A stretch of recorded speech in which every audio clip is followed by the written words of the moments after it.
Oi, sou eu de novo. O que estava ruim ficou ainda pior. Nos últimos dias veio à tona um dos maiores escândalos envolvendo aposentados e pensionistas do INSS. O rombo, segundo levantamentos, ultrapassa a casa de 6 bilhões de reais.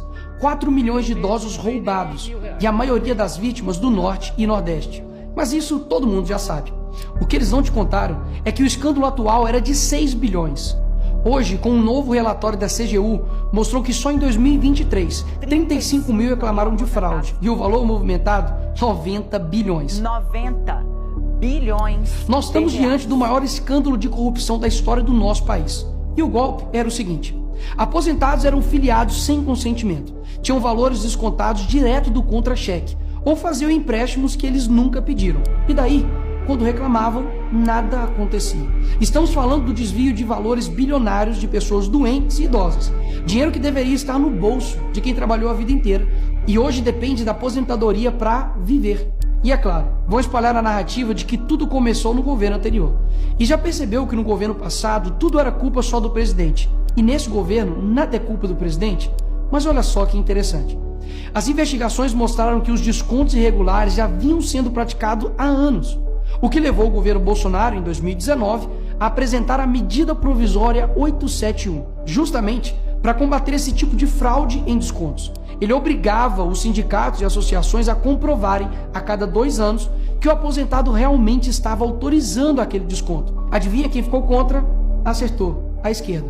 Como não bastasse, em 2022, com votos da esquerda, eles derrubaram essa lei. E o que será que aconteceu nos próximos anos? Bingo! Foi exatamente depois de derrubar esse mecanismo de proteção contra as fraudes que houve esse aumento absurdo de descontos indevidos. Ou no português claro, aumento absurdo de roubo contra idosos. Desenhando porque eu sei que tem gente que só entende assim. 2019, Bolsonaro faz lei para proteger esses idosos de fraudes. 2022, esquerda derruba essa lei no Congresso. 2023 e 2024, explosão de fraudes. E ainda tem gente surpresa com isso. Não foi o Alckmin que disse: o ladrão quer voltar à cena do crime. E de fato voltou.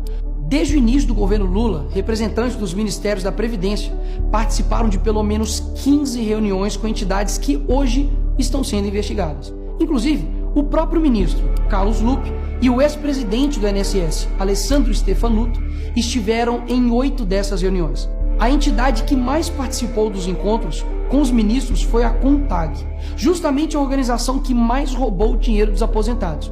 E o escândalo é ainda mais grave.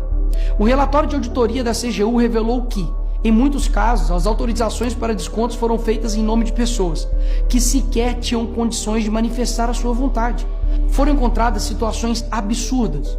Pessoas com deficiência grave, impossibilitadas de assinar qualquer documento, indígenas que vivem em aldeias remotas e não sabem ler ou escrever, e até aposentados que nem moram no Brasil. Roubar alguém já é terrível, mas roubar pessoas nessa situação é ter a certeza de que nada vai acontecer com você. Não é à toa que o relatório do próprio INSS mostra que o governo tinha ciência e sabia como barrar os descontos desde 2023. O Tribunal de Contas da União também sabia da denúncia desde 2023. Desde essa época, poderia ter ajudado as pessoas que foram vítimas, mas o julgamento ficou parado por mais de 1 ano, por um ministro do TCU indicado por Lula. E o sindicato investigado era do irmão do Lula. E o filho do Lewandowski, ministro do Lula, advoga para outra entidade acusada de fraude no INSS. É o país das coincidências. Ou seja, reuniram com entidades investigadas, foram avisados, confessaram que sabia e ignoraram. Fingiram que não viram. Agora, com a pressão do escândalo, o governo Lula trocou o ministro e só. Nenhuma consequência para ele. Engraçado, né? Se o pobre erra o CEP no cadastro, é fraude. Mas se o sistema desvia bilhões, é só trocar o responsável. O mesmo responsável que em 2011 também foi trocado pela Dilma por corrupção no seu ministério. Isso mesmo. Lula escolheu Carlos Lupe, um cara com histórico de corrupção para cuidar do dinheiro de idosos e doentes. E depois de 14 anos ele volta e cai de novo da mesma forma. Tudo isso está acontecendo e sabe qual é a solução do governo?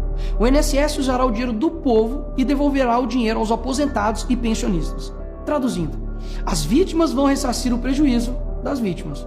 E os criminosos, Nicolas, seguirão livres, sem punições. Que bela democracia. Eles roubam e quando a gente descobre, eles mandam a conta para o povo brasileiro pagar. Assim fica fácil roubar. É o crime perfeito. Tá, Nicolas, mas o que vocês estão fazendo contra isso?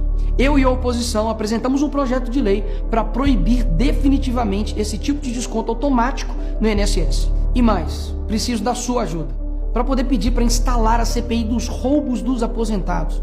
E será lá nessa comissão que vamos investigar mais a fundo e poder colocar na cadeia quem foi responsável por isso. E aí sim, fazer com que eles devolvam esse dinheiro, não que você pague essa conta.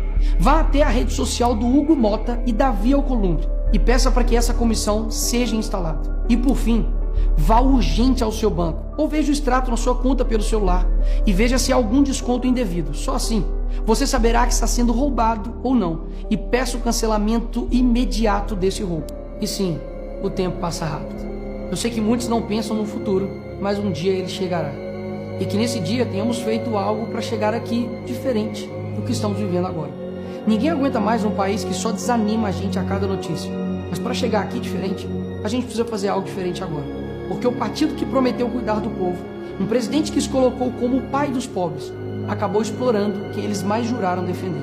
Mas eles só chegaram lá porque muitos acreditaram neles. E até quando? Porque quando chegar aqui, talvez seja tarde demais para mudar o Brasil.